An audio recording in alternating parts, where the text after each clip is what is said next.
Boa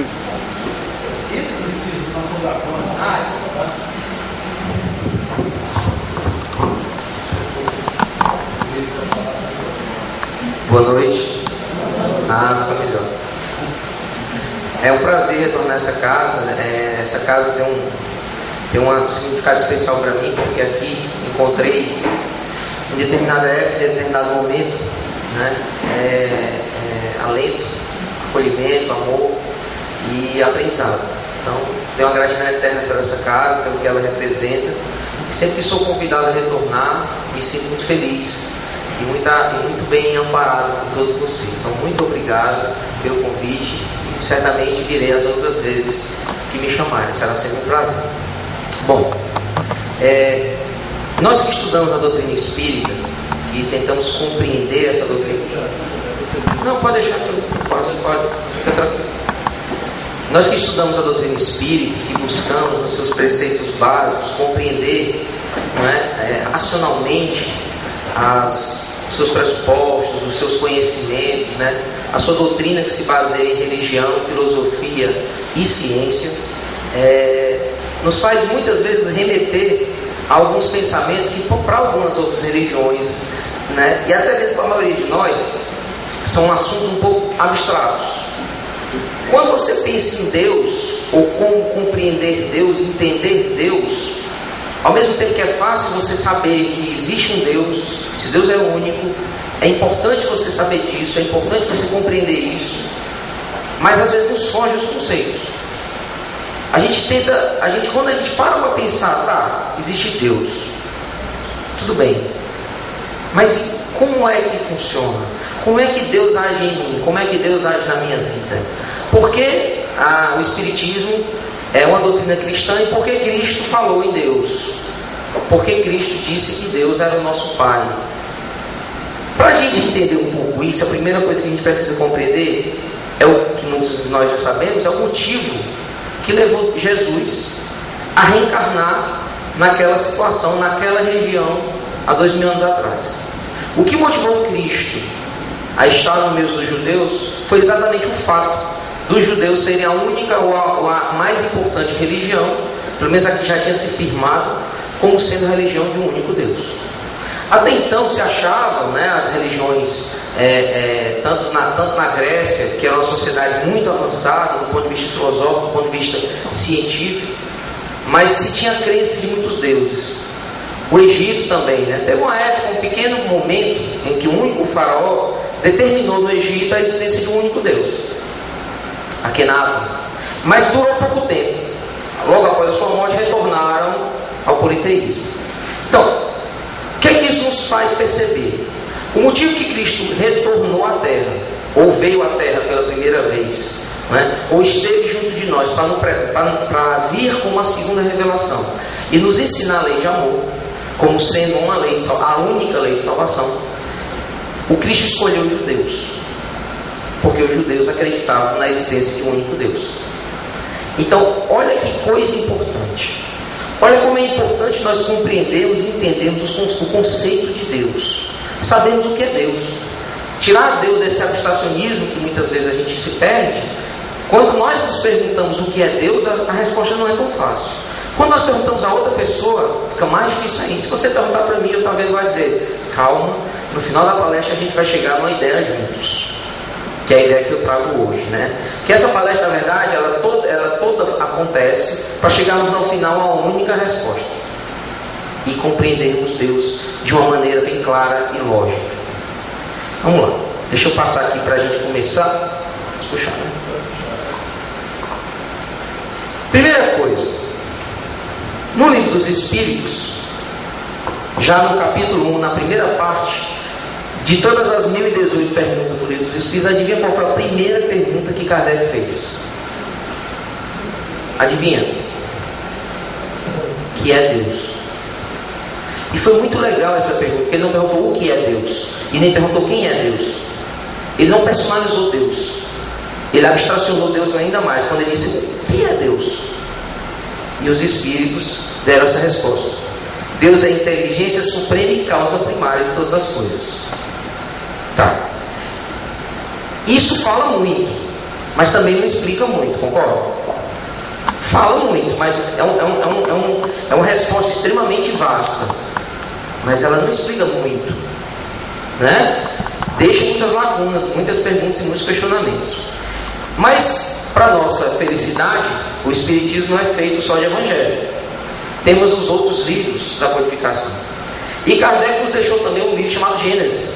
E nesse livro, acredite, ele explorou o assunto Deus muito mais do que no próprio livro dos Espíritos. Nesse livro, no capítulo 1 de Deus, Kardec trouxe vários conceitos para compreendermos Deus. Olha só o que ele fala. Sendo Deus a causa primária de todas as coisas, a origem de tudo que existe, a base sobre que repousa o edifício da criação, é também o ponto que importa consideremos antes de tudo. Então, qual foi a observação? Deixa eu só melhorar aqui. Qual foi a observação que Kardec fez? Nós temos que partir do pressuposto divino, da existência de Deus, para compreendermos o que vem depois dentro do Espiritismo. O próprio Cristo deixou isso claro quando retornou à Terra dentro de uma religião que acreditava nesse Deus único. Não é? Então, é muito importante que nós espíritas compreendamos, entendamos como funciona o que é Deus, como ele interfere, como ele se realiza junto a nós. Então Kardec continuou. Ele explorou ainda mais o assunto, ainda na mesma primeira parte do capítulo 1. E são várias perguntas que Kardec faz nessa parte no livro da Gênesis. E na pergunta número 13, uma pequena parte da pergunta é isso aqui, ó. É a definição que os Espíritos dão a Kardec para tentar caracterizar Deus, para melhor compreender Deus. Então a primeira coisa que os Espíritos falaram foi: Deus é eterno.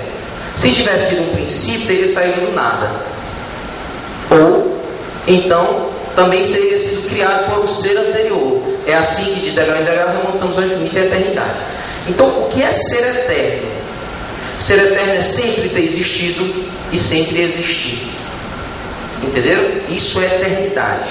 Nós somos eternos? Não, nós somos imortais. É diferente. Em algum momento nós não existíamos. Nós fomos criados por Deus, que é eterno. E antes dele nada existia, porque ele sempre existiu. Tem uma pessoa que fala assim: às vezes falar sobre Deus é como explicar em física quântica uma barata. E às vezes nos falta vocabulário e nos falta percepção, porque a nossa inteligência para entender e compreender Deus na sua plenitude é muito reduzida. Mas vamos nos esforçar, porque é muito importante. Então já partimos de um pressuposto interessante, que Deus é eterno, é imutável. Então, se Deus estivesse sujeito a mudanças, não seria Deus, porque ele é perfeito desde o princípio, né? As leis que regem o universo nunca, né, não teriam estabilidade. A gravidade, que é uma lei divina, né? A energia escura, que a ciência agora está descobrindo, a astronomia está descobrindo a energia escura, é uma lei de Deus. A energia forte, o eletromagnetismo, a energia forte do átomo, a energia fraca do átomo, tudo isso são as energias que existem no universo. E essas energias são criadas e sempre existiram no universo. Então, as leis de Deus, assim como o próprio Deus, é imutável. Compreenderam? Vamos adiante. Deus é imaterial. Olha a explicação que os Espíritos dão. Quer isso dizer que sua natureza difere de tudo que chamamos de matéria. De outro modo, ele não seria imutável, porque estaria sujeito a transformações da matéria. A matéria se transforma, você concorda comigo? As pessoas morrem. Nós estamos numa casa espírita, a gente precisa compreender isso. As pessoas morrem? Sim. Os seus corpos físicos morrem. As suas personalidades também. E o que é que sobrevive? O espírito, que é eterno? Não, que é imortal. Estamos ampliando nossos conceitos agora, né? Então vamos lá. Outras características de Deus: é único. A razão de Jesus ter reencarnado junto aos judeus. Se muitos deuses houvessem, não haveria unidade de vista, nem unidade de poder. Já pensou se existisse mais de um Deus, um discordasse do outro? Não teria sentido, vocês concordam? Não teria sentido. É o que acontece, por exemplo, quando você estuda um pouco da filosofia grega. Os deuses brigam entre eles. Claro! Ora, eu sou Deus do raio, você é Deus do trovão, você é Deus dos homens, você é Deus... Em algum momento ele vai discordar. Eu crio regras, você cria regra diferente, as nossas regras em algum momento se batem.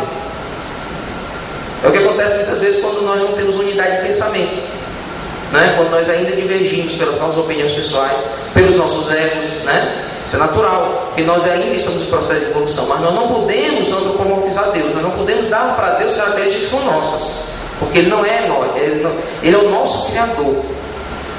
Então, como nosso Criador, nós somos criaturas de Deus. Por isso, não podemos dar para Deus características nossas.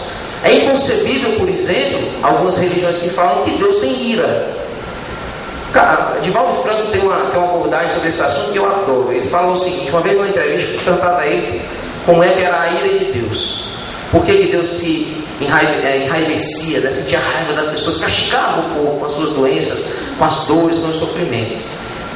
E Divaldo, na sua inteligência, disse o seguinte: meu querido, como pode um ser que é todo bondade, todo amor, toda justiça, castigar uma criatura tão imperfeita quanto nós? É a mesma coisa que você pegar uma criança, um bebezinho de 6 meses, que ainda não consegue andar, e você bater nela porque ela não andou. Nós que nem somos tão bons quanto Deus, não faríamos isso, concordam? Nós não faríamos isso, como os bons pais e mães, nós não faríamos isso, não é? Como é que Deus, na sua bondade plena, vai nos castigar por sermos infelizes e inferiores? Por errarmos exatamente por consequência das nossas inferioridades. Então, é dar para Deus características humanas que Deus não tem. Então, tentar entender Deus como um ser humano é um erro. Compreenderam? Por isso que às vezes os Espíritos falam: Deus está em tudo. Um ser humano não pode estar em tudo, pode? Nós somos um espírito individual, nós não podemos estar em tudo. Então não dá para você lembrar de Deus e ver aquele Senhor de barro, sentado no trono, né? Não, esse não é Deus, viu, gente? Isso é outra coisa, tá? Deus não é assim. Deus é onipotente, porque Ele possui todo o poder, né? Ele é único. Se não nos pusesse de soberano poder, haveria algo mais poderoso ou tão poderoso quanto Ele. O que desfaz a teoria do demônio, né? Que Kardec também aborda essa situação também no livro Céu e Inferno, quando ele explica, né, as características da visão da igreja. Kardec faz uma verdadeira analogia entre o pensamento da igreja, né, no livro Céu e Inferno, e o pensamento do Espiritismo, em torno desses assuntos: céu, inferno, anjos, purgatório, demônios, né? Então descartamos essa possibilidade da essência do demônio, porque não pode haver algo tão poderoso quanto Deus, né? Às vezes as religiões tentam criar esse embate, né, entre Deus e o bem e o mal, combatendo, quando na verdade o verdadeiro combate entre o bem e o mal é dentro da gente, porque o mal é a criação do homem. Vocês sabiam disso? Deus não criou o mal. Deus criou a luz, não criou o escuro. O escuro é consequência da ausência de luz. O mal é consequência da ausência de bondade, de amor. Então, o homem é co-criador, né? O homem também cria, né? Ele é uma criatura divina e também tem a característica de criar. Então, nesse caso, em relação a Deus, criar todas as coisas, criar todos nós. Então, se você for por princípio, sempre chegaremos nele. A ciência faz isso, né? Há centenas de anos o homem estuda a matéria para compreender até onde ela vai. Divide-se a matéria em pequenos pedaços, chegamos nas moléculas, depois chegamos nos átomos, e agora não tem mais os átomos, são os quarks, os elétrons, prótons e nêutrons. Aí os elétrons já se transformaram em quarks. Aí já tem uma matéria antes do quark. Aí depois descobriu que não existe matéria, que tudo é energia. Não existe nada para acreditar. Não existe. Tem uma brincadeira de um médico paulista que é espírita, e ele fala o seguinte: médico e físico paulista, ele fala o seguinte: para você ser materialista, você tem que ter uma fé impressionante. Porque o materialista acredita em tudo que não existe. Porque tudo é energia. Nada é matéria. Não existe matéria, do ponto de vista materialista. Só existe energia. Eu não estou agora em pé nesse chão. Elétrons do meu sapato estão em contato com elétrons do chão e eles se repulsam. Mas não existe contato físico. Então não existe matéria, só existe energia. Dá para pirar, tá? Mas não é nossa intenção hoje, vamos para frente. Deus é soberanamente bom e justo. Se a gente não entender isso, a gente não vai entender as leis divinas. Tem capítulos na codificação que falam sobre as leis de Deus. Qual livro tem isso? Vamos lá, todo mundo, vamos ver se todo mundo estudou. Qual o livro que fala sobre as leis de Deus? Lei do progresso, lei da destruição, livro dos Espíritos, né, que aborda todos esses temas. A Gênesis também tem uma... Não, a Gênesis... Não, livro dos Espíritos. A Gênesis fala um pouco sobre isso, mas os assuntos se fundem, né? Às vezes é até difícil você definir o que é de um livro e de outro. Mediunidade, por exemplo, você acha mediunidade em todos os livros da codificação. Bem, voltando. Então, Deus é soberanamente bom e justo. Nós precisamos acreditar nisso, porque se a gente não acreditar nisso, não acredita em reencarnação. E digo mais, se você acreditar no Deus bom e justo, eu não entendo como alguém acredita que Deus é bom e é justo e não acredita na reencarnação. Eu não entendo. Eu sei que tem gente que não acredita em reencarnação e diz acreditar no Deus bom e justo.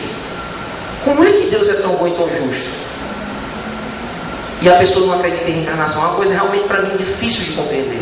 Se nós olharmos no espelho, nós vamos nos ver diferente de ontem, vocês concordam? Quando a gente era criança, a gente ficou diferente. Se você olhar para o lado, você vai ver uma pessoa que é diferente de você. Pronto, já começa a injustiça de Deus aí. Como é que tem alguém diferente de mim? Por que ela teve mais sorte, foi mais bonita, ou mais sadia, ou mais isso, ou menos aquilo, e eu não? Então, se você não acreditar na reencarnação, o pressuposto para acreditar em reencarnação é acreditar que Deus é bom e justo. Precisamos entender isso. Então, a bondade vem de Deus. O que não é bom, não é divino. Eu vi algumas vezes, dentro do movimento espírita, é muito comum a gente ouvir relatos que nos fogem a compreensão, porque não são relatos embasados na doutrina espírita. Quando pessoas falam assim, eu reencarnei, né, com um plano, dentro do meu plano reencarnatório, né, que todos nós temos missões reencarnatórias, vários planos reencarnatórios. Dentro do plano reencarnatório tinha coisas ruins para fazer, porque outras pessoas não vão sofrer. Isso é incongruente com a justiça de Deus. Ninguém reencarna para fazer o mal. O mal é decorrência da falta do amor. O que acontece é que essas relações, né, que precisam acontecer para que a gente aprenda e desenvolva o aprendizado dentro das reencarnações, muitas vezes fazem com que as nossas inferioridades venham à tona. E aí o mal acontece. Mas não existe plano divino para ninguém errar. Judas traiu Jesus. Todo mundo sabe disso. Isso é verdade. Mas não havia um plano divino para ele ser o traidor. Havia um plano divino para que Jesus passasse por toda aquela situação. Tanto é que ele sabia que ia passar pela situação, né? Mas não havia um plano para que ele sofresse o que sofreu. O que aconteceu com Jesus é a consequência da nossa inferioridade, das nossas escolhas ruins. Tem gente que diz assim, eu reencarnei pobre porque na última encarnação fui rico. Gente, pobreza e riqueza não é divisão feita por Deus, é feita por nós, e principalmente pelo nosso egoísmo. É o egoísmo humano que faz o mundo ser como ele é, com tantas diferenças, com tantas dificuldades. Nós produzimos mais alimento do que precisamos consumir. Por que tem pessoas com fome? É Deus que determina isso? Um homem, um ser soberanamente bom e justo? Não. É o egoísmo humano. Entenderam? Então, Deus é todo poder, toda justiça, toda bondade. E é onisciente. Isto é, possui todo o saber que existe. Nós ainda estamos caminhando. O ser humano desenvolveu a inteligência, não é? Na verdade, desde os hominídeos, né? Aqui na Terra, vamos pegar só a história da Terra. Se for tentar estudar a história dos planetas, a gente se perde. Mas desde os hominídeos, o ser humano vem desenvolvendo a inteligência. Homo erectus, Homo habilis, né? E aqueles homens de Neandertal foram desenvolvendo a inteligência e surgiu o Homo sapiens, que é a nossa espécie atual. Mas fala-se inclusive que no futuro haverão outras espécies humanas, né? Humanoides, e o que a gente percebe nesse processo evolutivo é que foi se desenvolvendo, diminuindo os instintos e aumentando e ampliando a inteligência. Então foi a partir do Homo sapiens que surgiram os processos de religião, de crenças em torno de um Deus, isto é, de algo da criação. Porque sempre que se fala e pensa com inteligência, se percebe que Deus existe. Porque não dá para Deus não existir. Porque se Deus não existisse, as coisas não aconteceriam como acontecem. Não existiria uma ordem das coisas tão claras. As coisas não seriam tão equilibradas.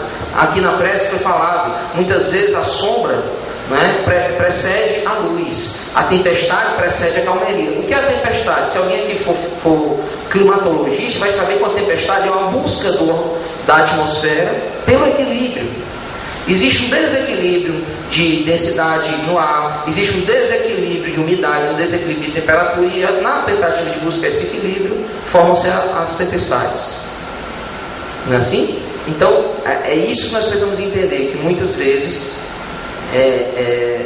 Deus possui todo esse saber, nos concita, nos convida a buscar esse saber. Por isso a ciência é tão importante. Por isso que o Espiritismo é tão importante como doutrina, porque não descarta a ciência, abraça a ciência. E Kardec fala, quando a ciência fala alguma coisa, sigam a ciência. Falou isso?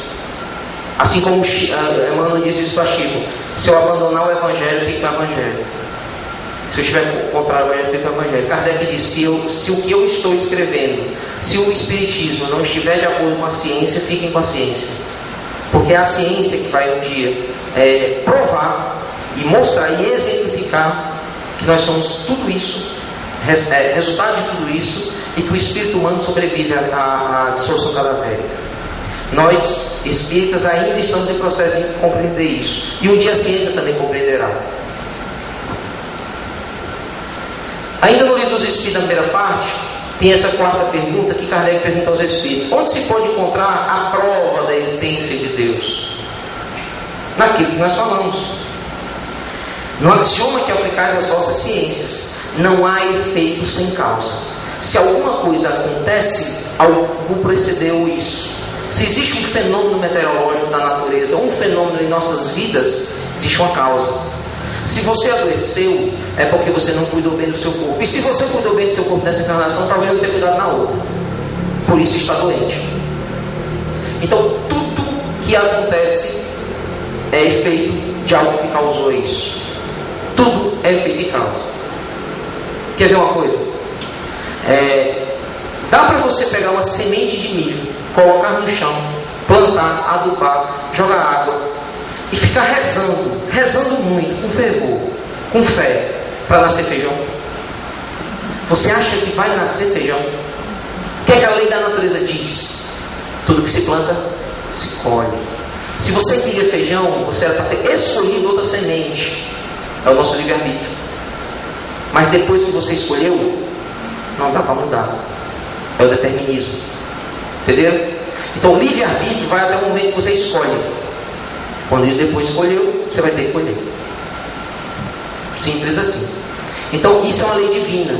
E a lei divina está na natureza. A própria natureza é exemplo disso. De uma semente, às vezes guardada na gaveta por 100 anos, nasce uma planta.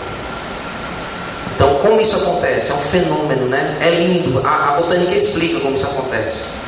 Ótimo, porque o homem avança na ciência para compreender o universo. Mas estamos ainda longe para compreender tudo que nos cerca, né? Vamos continuar. Procurar a causa de tudo que não é obra do homem, e a vossa razão responderá.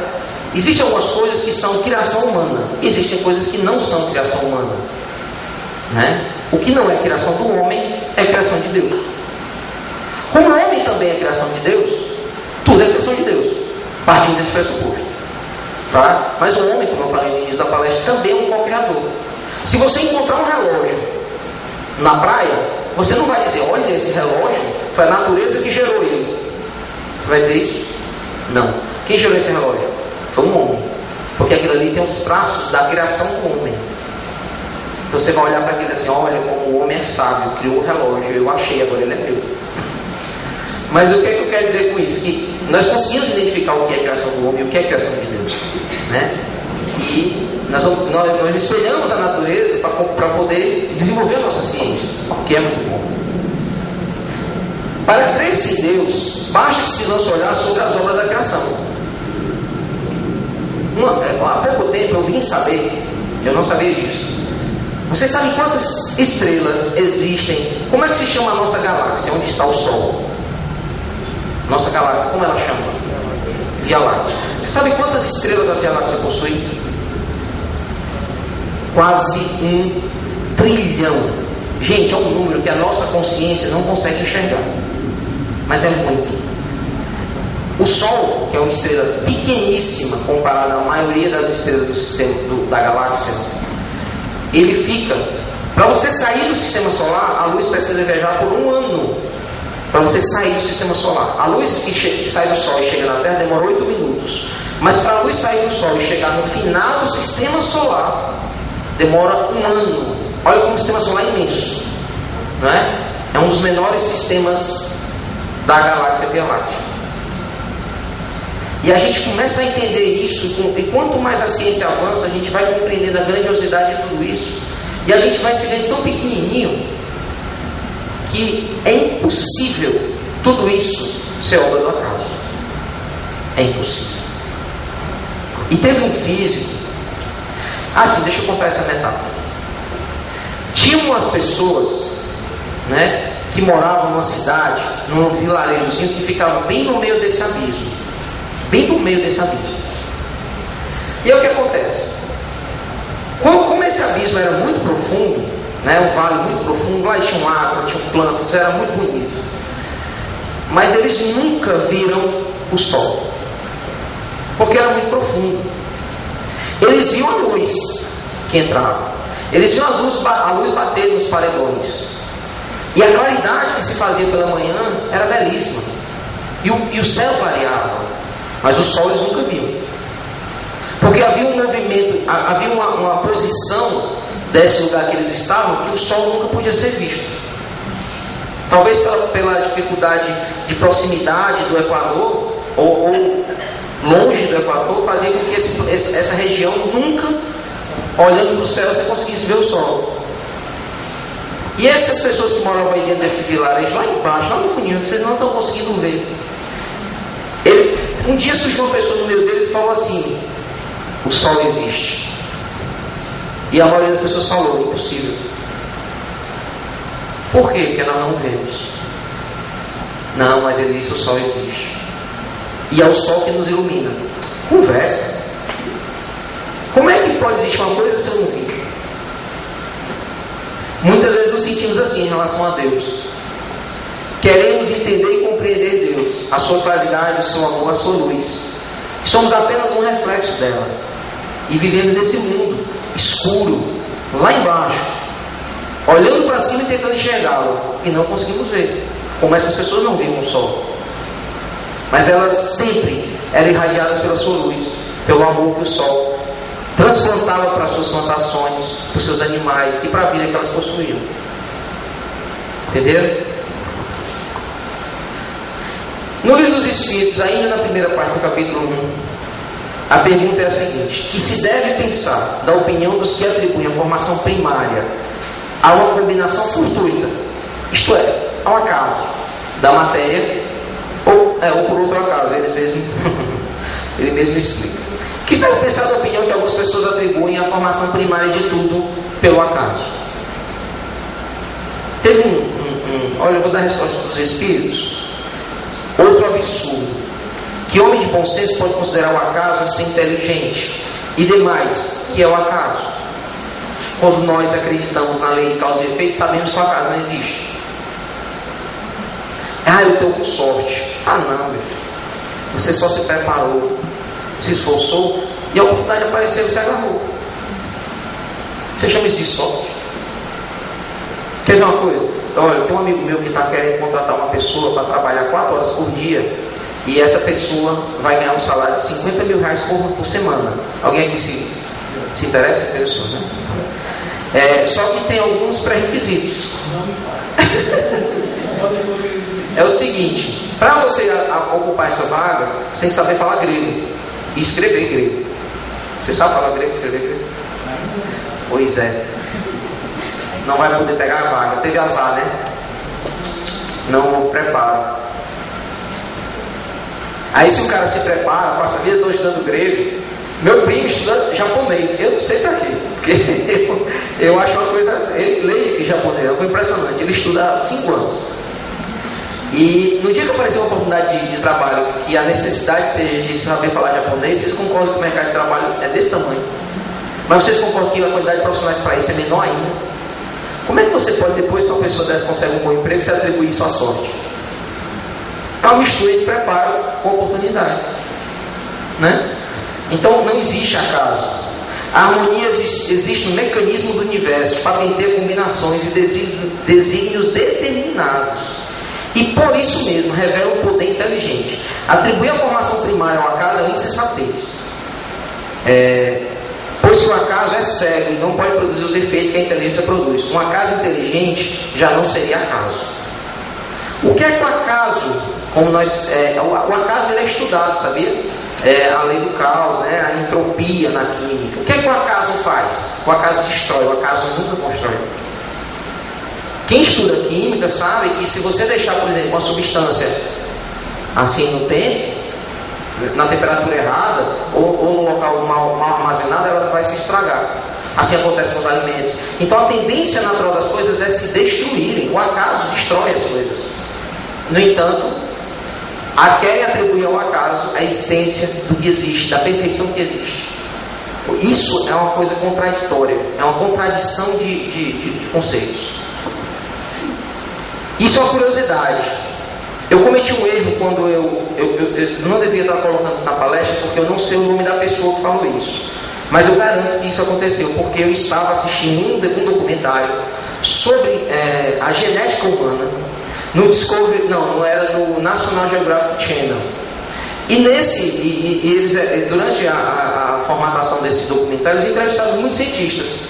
E tem um cientista americano, já um senhor, que é considerado um dos papas do negócio, sabe? Ele é considerado um dos caras que mais sabe sobre genética no mundo. Ele estuda genética antes de se falar em genoma. Há mais de 30 anos que ele estuda genética. E ele é um cara muito sabedor do conhecimento. Só que eu cometi um engano, eu não peguei o nome dele. Então ele deu uma declaração na televisão e eu assisti, gravei a mensagem, mas esqueci de pegar o nome da criatura. Já fiz uma pesquisa na internet e não consegui achar. Mas eu acho que é importante a gente trazer essa observação que ele faz. Sabe o que disse esse cientista americano que é ateu? Ele não acreditava em Deus. E ele ainda se dizia ateu no dia dessa entrevista. Ele ainda fala, sou ateu. Que estuda há mais de 45 anos o genoma humano. Ele deu a seguinte declaração: é impossível, devido à complexidade, né, do genoma humano, que o genoma humano tenha sido criado ao acaso em apenas alguns milhões de anos, que é o tempo que o homem está na Terra.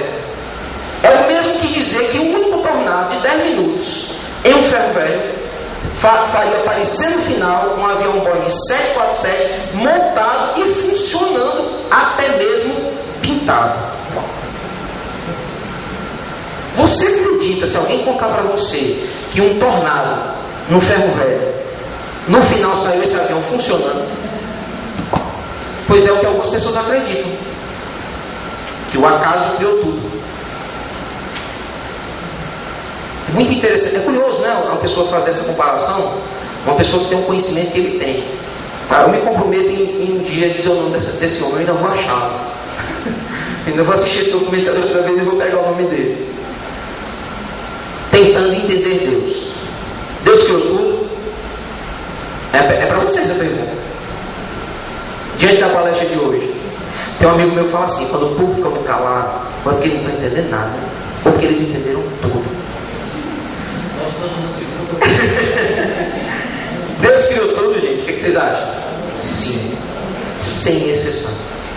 Sem exceção. Quando você pensar na mínima coisa, no milionésimo de um quark, tem um poder de Deus agindo ali. Foi Ele que criou aquilo.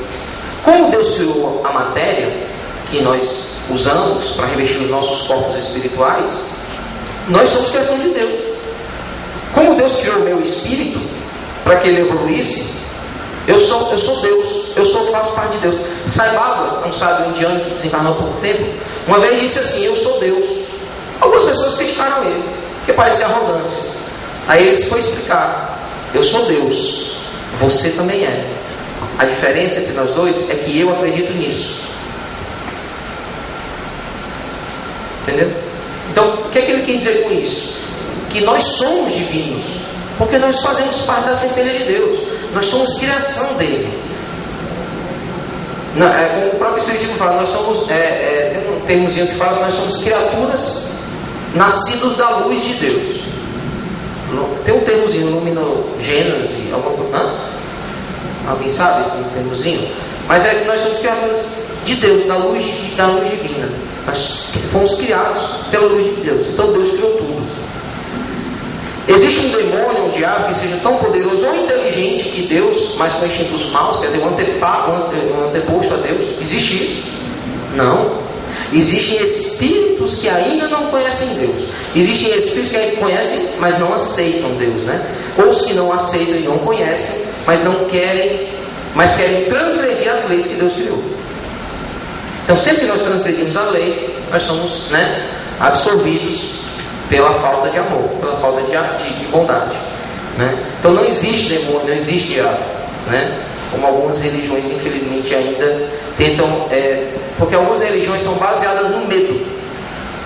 Eu falo isso sem crítica, viu, gente? Pode parecer que eu estou criticando algumas religiões, mas não é. Eu estou só colocando uma linha divisória. Nós somos espíritas, nós não podemos ter medo de Deus, não podemos ter medo de Jesus, nem de espírito evoluído. Chegar um espírito evoluído agora e falar o nome dele, se apresentar, a gente não pode ter medo dele. Ele tem que estar feliz com a presença dele. Então, essa linha que eu faço assim, dessa divisão entre o conceito de Deus e outras religiões, que Kardec também faz no livro Céu e Inferno, é mais um intuito pedagógico, entenderam? Não é um intuito de crítica. Eu até entendo que algumas pessoas não têm condições de serem espíritas. Por exemplo, teve uma vez um rapaz, na época que eu morava em Maranguape, eu comecei o espiritismo lá em Maranguape. E fazia parte da Seara Espírita Bezerra de Menezes. E chegou uma pessoa lá, uma pessoa que a gente tinha até um certo contato, a gente sabia quem era, uma pessoa que era parente de um amigo nosso lá de Maranguape, pedreiro, uma pessoa muito honrada, sabe, uma pessoa muito trabalhadora. Ele é pedreiro. Só que assim, ele também tinha suas falhas morais. Ele bebia muito. E ele costumava chegar em casa e dava na mulher, batia na mulher. Aí a gente orientou ele: olha, o cara vai fazer um TE, vai fazer um tratamento espiritual, né? Vai cuidar dessa parte, né? De repente você está passando por algum processo obsessivo. E como ele era uma pessoa de poucos recursos psicológicos e instrutivos, ele ouviu a gente, achava que sabia, que ele confiou em nós e foi no centro espírita, nós fazíamos parte. Fez o TE, né? Várias reuniões, fisioterapia. Ele melhorou, mas continuou tendo as recaídas. Ainda bebia, batia na mulher. Aí um dia, um amigo nosso falou assim para ele: cara, vamos na igreja evangélica. Aí ele foi na igreja evangélica. Quando ele chegou lá, ele ouviu o seguinte: se você beber, você é um pecador e Deus vai lhe castigar. O rapaz se ficou com tanto medo que ele parou de beber. Nunca mais bateu na mulher. A vida dele não foi transformada? Foi. Ele não estava em condições ainda de ser conscientizado pelo Espiritismo. Ele entender Deus dentro do conceito espírita, inteligente, racional, de bom senso, não era para ele melhor, para o estágio dele, que ele está. Não pela profissão dele, não é isso. É o que Kardec chama de desenvolvimento moral. Muitas vezes a inteligência moral da pessoa, que Kardec até compara e diz que às vezes um adolescente, a recém-saída da adolescência, compreende melhor o espiritismo do que gente que está estudando há 50 anos. Ele tem razão em dizer isso. Porque às vezes nós vemos isso. Tem um menino lá na Casa da Caridade que chegou na Casa da Caridade com 8 anos de idade. 8 anos, gente. Ele fazia perguntas sobre espiritismo que a gente não sabia responder. Faltava conteúdo para a gente. Ele foi uma das pessoas que mais forçou os coordenadores da casa a estudar. Hoje ele tem 14 anos. Ele ainda está lá na casa, 14, 15 anos. Ele está na Casa da Caridade. Mas de uma sabedoria, de uma perspicácia, de tudo que é espiritual, que é uma coisa que impressiona. Então, muitas vezes, eu acho isso, algumas pessoas não estão prontas para entender o espiritismo, para ter o espiritismo como a sua ferramenta de evolução. Deus criou o mal? Não. Outro erro que às vezes nós cometemos. Deus não criou o mal, não criou o pecado, não criou o prejuízo, não criou o sofrimento, não criou a doença. Isso é apenas consequência das nossas falhas morais. Simplesmente. É a lei de causa e efeito. O problema é que a gente plantou feijão no passado e reza para colher milho. Esse é o nosso problema. A gente não lembra que plantou feijão ou que plantou milho e fica querendo colher outra coisa. Por isso que os Espíritos nos alertam quanto à resignação, que não é apatia, viu? Não é passividade. Resignação é você entender o sofrimento como ferramenta de evolução e usar o seu sofrimento para evoluir, crescer com ele, aprender alguma coisa com ele. Porque se você não aprender, querido, simples assim, ele volta. E às vezes volta mais forte. Teve uma pessoa que eu conheci lá no Piauí, quando a gente foi fazer, a gente trabalha com cirurgia espiritual, e fomos ao Piauí, né? Aí quando chegou lá, eu conheci uma pessoa que era espírita há muitos anos, se tornou um grande amigo da gente. Aí ele chegou para mim e foi contar uma história que eu não conhecia. Ele disse assim: teve uma senhora que era uma pessoa extremamente resignada. O marido tratava ela mal, era grosseiro com ela, era grosseiro com os filhos, e ela sempre foi muito calada, muito passiva, ela sempre cuidou muito mais do ambiente do lar do que de tentar se confrontar com o esposo. Então foi uma pessoa extremamente passiva, mas no coração dela, ela era um pouco revoltada. Ela tinha aquela revolta, sabe? Eu estou aqui, eu vou aguentar o sofrimento até o fim. E ficou casada com esse homem 45 anos, esse homem desencarnou. E ela, continuou viúva. E quando ela desencarnou, que ela chegou na espiritualidade, os espíritos olharam para ela: minha filha, parabéns pela sua abnegação em ter ficado com seu marido, mas agora você vai ter que voltar. Ela: voltar? Mas eu já sofri tanto. Pois é, se eu te falar, tu vai ter que voltar e se casar com ele de novo. Aí eu não acredito. Isso é uma injustiça. Como é que pode? Eu fiquei 45 anos com aquele homem, o que eu tinha de dívida com ele eu já paguei. Minha filha, você pagou por algumas dívidas. Você aprendeu a tolerância, você aprendeu o silêncio, mas você não aprendeu o amor. Por isso você vai voltar. Por isso que eu digo: quer que o seu inimigo fique perto de você, odeie ele. Simples assim. Ele vai grudar em você igual chiclete. Que a lei de encarnação faz isso. Nós estamos aqui para parar nossas arestas pessoais e reencarnar próximo de nós amigos e também não amigos. Nessa hora vem as dificuldades, os conflitos. Sabe aquela pessoa que você adorava quando namorava, quando casou já não é a mesma coisa. E começam os conflitos. E às vezes é isso, a nossa falta de percepção em tentar desenvolver o amor. Ou os vínculos de ódio, de intolerância, de raiva se transformam em amor agora, ou se transformaram em amor daqui a 1000 anos, ou daqui a 10 mil anos. Mas isso é fatídico. Deus nos criou para a gente nos amar. Jesus nos avisou: ame o seu irmão como você gostaria de ser amado. Ele nos avisou. A gente é quem insiste em querer fazer, mas ele avisou. Como então podemos entender Deus? Chegamos na pergunta final, que essa fecha a nossa palestra. Como é que a gente então, Roberto, diante de tantas exposições, diante de tantas argumentações, diante de tantas regras, de tantos esclarecimentos dos Espíritos na codificação, como é que a gente entende Deus? Eu acho que Kardec foi a pessoa que mais teve dúvidas sobre como era Deus. Porque que ele perguntou para os Espíritos uma coisa impressionante. Se você lê o livro dos Espíritos e lê a Gênesis, gente, ele não para de perguntar sobre Deus. Ele é insistente. Kardec tem uma inteligência que é assombrosa, A técnica dele de perguntar é uma coisa impressionante. Ele tem essa facilidade de buscar a resposta, de fazer a pergunta certa e fazer a abordagem certa para passar aí a resposta certa, Então Kardec explorou muito isso. Mas apenas no livro dos Espíritos, na pergunta 625, que é conhecida por muita gente: qual o tipo mais perfeito que Deus tem oferecido ao homem para lhe servir de guia e modelo? Quem sabe a resposta? Os Espíritos responderam com uma única palavra, com apenas 5 letras: Jesus. Qual o tipo mais perfeito que Deus tem oferecido ao homem para lhe servir de guia e modelo? Jesus.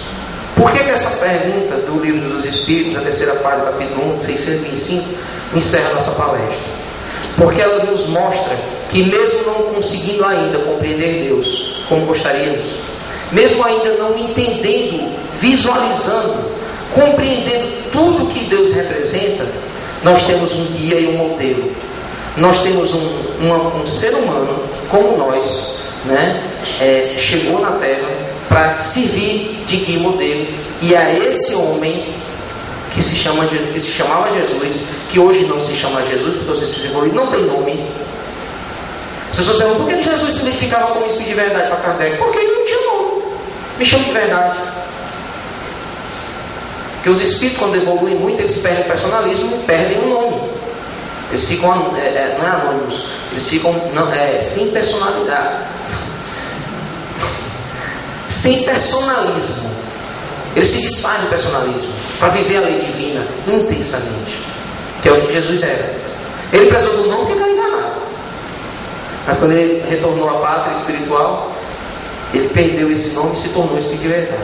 E é o Espírito de verdade que nos orienta. E é isso que os Espíritos nos falam, que Jesus é o nosso guia, nosso modelo. Se você não entende Deus, não tem problema. Busque Jesus. Se você ainda não compreende o que Deus quer com você, busque Jesus. Se você ainda não sabe o motivo de você estar encarnado ou passando pelo que você está passando, não tem problema, busque Jesus. Porque Ele vai apaziguar as nossas dores, os nossos sofrimentos. E se existe alguém na Terra, algum Espírito que veio à Terra para nos dar um norte, um direcionamento e nos fazer cada vez mais nos aproximar de Deus, esse ser é Jesus. Então, deixo aqui o meu agradecimento a todos vocês. Vou abrir aqui um espaço só de 5 minutinhos, nós ainda temos para fazerem perguntas. E não se preocupem se nós ainda saímos dessa palestra sem entender Deus, porque quando eu fiz essa pesquisa para fazer essa palestra, a minha ansiedade em tentar compreender Deus me fez chegar nessa pergunta. E eu acho que é essa a nossa capacidade atual. Nossa capacidade de compreender Deus vai até aí.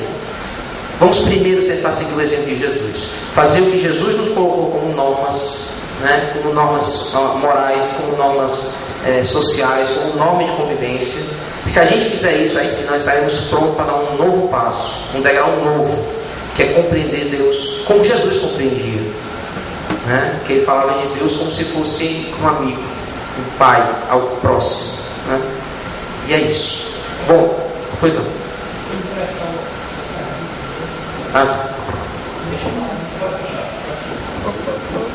William Shakespeare, um grande escritor inglês, falando sobre as mulheres, isso é uma coisa muito interessante. As mulheres não foram feitas para ser compreendidas, foram feitas para serem amadas. Acho que a gente pode fazer essa analogia com Deus. Aos materialistas, a gente pode, que não acreditam na existência de Deus, a gente formula a seguinte pergunta: quem nasceu primeiro, o ovo ou a galinha? Aí diz o ovo. Nasceu de onde? O ovo, da galinha. E a galinha veio do ovo. Então tem algo antes do ovo e da galinha, que é Deus. Muito bom. Mais uma pergunta? O Sérgio me avisou que vocês não gostam de fazer pergunta. Então nós vamos fazer o seguinte: a partir de agora, quem respirar tem que fazer uma pergunta. Um de cada vez. Não tem pergunta? Pois. Tá. Pois não. O Sérgio lhe deu a vez.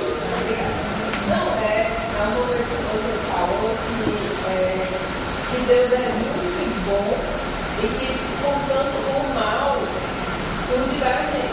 A gente não vem para essa vida já com o objetivo de fazer o mal. Isso não vem determinado de lá. Aí eu fiquei pensando, eu não me lembro se foi no que falaram sobre aquele menino, que morreu arrastado. Eu lembro desse caso, que ele teve um assalto, ele ficou preso no cinto de segurança e morreu sendo arrastado. E aí veio uma revelação espírita de que ele tinha praticado isso na vida passada com outras pessoas. Isso. Mas então, se ele veio, se estava no destino dele, ele não resolveu. Isso. Deus permitiu que ele jogasse com uma pessoa que fizesse o que tinha que uma pessoa para fazer isso com ele. E essa pessoa não determinada para praticar o mal. Isso. Não é a prática do mal. Isso teria acontecido em outras circunstâncias. O problema é o seguinte: tem outra parte do Espiritismo que fala assim, ó: o escândalo precisa acontecer, mas ai por quem vier o escândalo. Aquilo que aconteceu com aquele garoto ia acontecer. Fosse por um descuido da mãe, por um assalto, ou por qualquer outra situação, aquilo aconteceria. Certo? Agora, infelizmente aconteceu pela mão daqueles assaltantes que se arrependeram muito. Porque em momento nenhum, depois que eles souberam o que tinha acontecido, eles se arrependeram. Vocês lembram disso? Eles foram para trás, chorar, se arrependidos. Porque o que eles queriam era assaltar, eles não tinham intenção de matar uma criança, né? E ainda mais daquela forma torpe, né? Terrível como foi. Então, a justiça de Deus está agindo, sim. Inclusive permitindo o sofrimento. Deus permite que alguém compre uma arma e dê um tiro em outra pessoa. Deus permite que pode ser que um dia a gente saia daqui e seja assaltado. Deus permite porque Deus permite que nós façamos escolhas. Mas ele também determina, e aí não mais permissão, é uma determinação, que tudo que nós fizermos, nós seremos responsabilizados por isso. O caso daquele garoto, eu sei que era um guerreiro que em outra encarnação tinha o hábito de pegar os seus